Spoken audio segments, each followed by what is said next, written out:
Nós fomos convidados uma vez por um amigo nosso para ir cantar numa igreja ali em Osasco, uma igreja católica. O padre deixou, porque a gente é espírita, né? Não, o padre é mais espírita do que católico.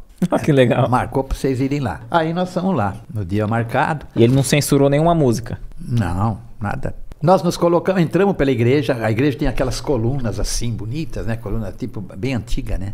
Nós fomos entrando, lá tinha o palco, a gente se posicionou no palco de frente pro público, né? E aí o pessoal começou a chegar, foi lotando os bancos. Na segunda fileira de bancos, tinha uma senhora, entre tanta gente, até agora eu não notei, tá lá no meio. Mas depois é que eu fui ver que ela era do segundo banco. Aí quando eu comecei o trabalho, eu falei, boa tarde pessoal, nós somos o Grupo Vocal União Harmonia, nós somos um grupo espírita. Quando eu falei a palavra espírita, essa mulher no segundo banco, ela deu uma levantada rápida assim, reagiu com aquele ódio no rosto, mostrando aquela revolta.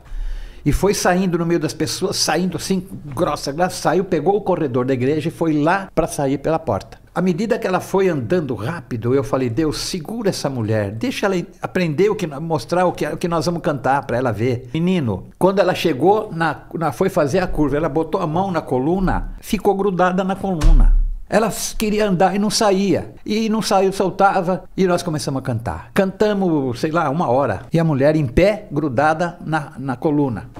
E ela, então, o que ela fez? Como a coluna era grande, ela deixou a mão dela aqui, deu a volta e ficou olhando a gente. Deu a mão, ficou presa na coluna. E ela olhando para nós, assistindo a gente. Quando terminou a nossa apresentação, aí eu falei para ela, falei, Deus, solta ela. Rapaz, é muita pretensão, né? Dando ordem para Deus. Mas Deus é alguém, um espírito bom que me ajudou. Aí essa mulher soltou a mão e veio pelo corredor bestada, veio doida. Eu falei, ai meu Deus, essa mulher vai montar em cima de mim. Ela veio, Éder.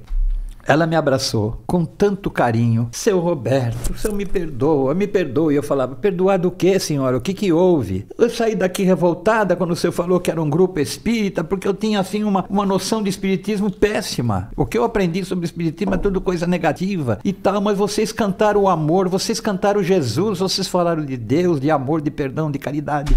E me abraçou e falando comigo. Eu falei, não se preocupa, dona, eu entendi. Foi eu que pedi para Deus segurar a senhora lá, que era para a senhora ter essa oportunidade. Ela falou, bendita a hora que o senhor fez isso, seu Roberto. Eu fiquei lá 1 hora em pé, mas valeu a pena, porque agora eu sei como que o trabalho de vocês é tão lindo. Então eu falei, nunca aconteceu isso, só uma única vez. E eu tenho medo, né, de falar às vezes alguma coisa. Segura fulano aí, pelo amor de Deus. Não, muito, muito bonito. E é aquilo, né? Se fosse divulgado com antecedência, como numa casa espírita, às vezes aí só iria espíritas isso. Ou pessoas simpatizantes. Exato. E às vezes até essa oportunidade aqui do podcast, a gente usar a tecnologia em favor do bem, serve para isso também, né? Para aqueles que ouviram falar do espiritismo por outros que não são espírita, muitas vezes o espiritismo é pintado de uma forma equivocada. Muito equivocada. Aqueles que falam às vezes do espiritismo é porque não leram nenhuma obra de Allan Kardec, né? Porque com certeza, né? A partir do momento que a pessoa se permite estudar, ler, vai ver que ali tem só o bem, só o amor, né?